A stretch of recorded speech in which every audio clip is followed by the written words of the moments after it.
குருவடி சரணம் திருவடி சரணம். ஆக்கமும் ஆன்மீகம் ஒரு அற்புதமான தொழில் நேர்களே குட்டி கதை பார்ப்போமா? நம்ம மகாபெரிவாளோட மகிமை கதையல்ல, அனுபவம். நேர்களே, ஒரு தடவை 5 வருஷம் திருமணம் ஆயிடுச்சு. அவளுக்கு குழந்தை கிடையாது. அப்போ இரவு நேரத்தில் படுத்துட்டு இருக்கிறப்ப ஒரு கனவு. மகாபெரிவா கொய்யாப்பழம் கேட்குறான். அப்போ அதாவது இந்த பெண்மணிக்கும் அதே கனவு தான், கணவனுக்கும் அதே கனவு தான்.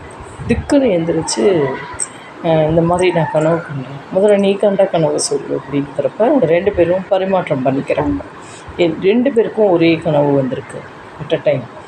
அதனால் மகாபெரிவாளை போய் பார்க்க போயிடுவோம் அப்படிங்கிறப்ப போகிற வழியில் கொய்யாப்பழம் நிறைய வாங்கிட்டு போயிடுவோம் அப்படிங்கிறா 2 பேரும். அப்போ நம்ம காஞ்சிபுரத்துக்கு போயிட்டா. பெரியவாளை தரிசனத்துக்கு வரிசையில் நிற்கிறான்.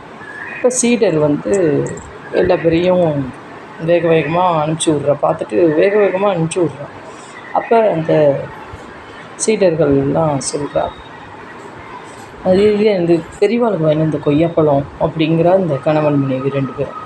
அதெல்லாம் உங்கள்கிட்ட கேட்டாளா அப்படி இப்படின்னு நக்கலாக சொல்லவும், அதாவது நக்கல்லாம் என்ன, அவள் ஒரு டென்ஷனில் வச்சுட்டு போங்க, அதெல்லாம் எடுத்து நாங்கள் கொடுத்துருவோம் அப்படிங்கிறா. கூட்டங்கள் நிறைய, அவளும் வெடுக்குன்னு விழுகிறா. இவாளுக்கு கொஞ்சம் மனசு சங்கடமாயிடுது. ஆனால் நம்ம பெரியவா தாய்க்கு தாய், தந்தைக்கு தந்தை, குருவுக்கு குரு அல்லவா? அப்போ எனக்கு கொய்யாப்பழம் வாங்கிட்டு வந்திருக்கியா அப்படின்னு கேட்குறப்ப, எந்த சீடர் திட்டினாரோ அந்த சீடரும் பக்கத்தில் நிற்கிறப்ப வேர்க்க விறுவிறுத்துருது. ஆக பதம் பார்த்து பேசணும். எல்லாமே குருநாதருக்கு தெரியும். தெரியாதது எதுவும் இல்லை, அறியாததும் பல.